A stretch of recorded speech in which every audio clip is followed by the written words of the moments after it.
সময় সব জিনিসকে নিজের পকেটে রেখে আঁকড়ে রেখে দেবো আর কাউকে কিছু করতে দেবো না, এই জিনিসটা কিন্তু খুব খারাপ। এই জন্যে দেখবেন অনেকেরা নতুন প্রজন্ম তৈরি করতে পারে। আমি যদি এখন বলতাম এটা হবে না ওটা হবে না, তাহলে পম্পাদের কোনো অস্তিত্বই থাকতো না।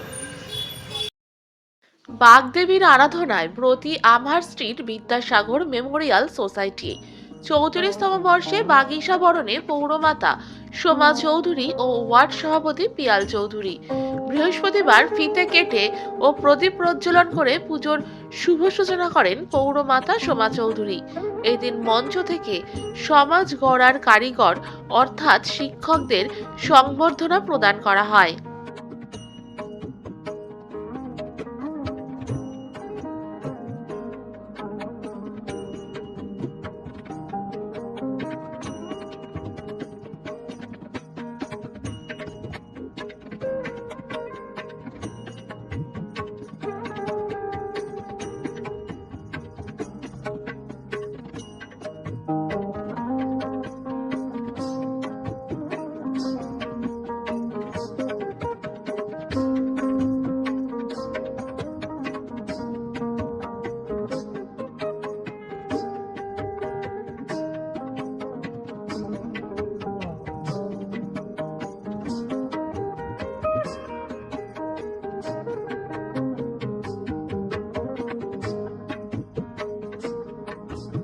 বলার তো আলাদা করে নেই, যেহেতু সমাজটা গড়ে একজন শিক্ষক, তাই জন্য এইটা আমরা শিক্ষকদেরই আলাদা শ্রেয় মনে করেছি।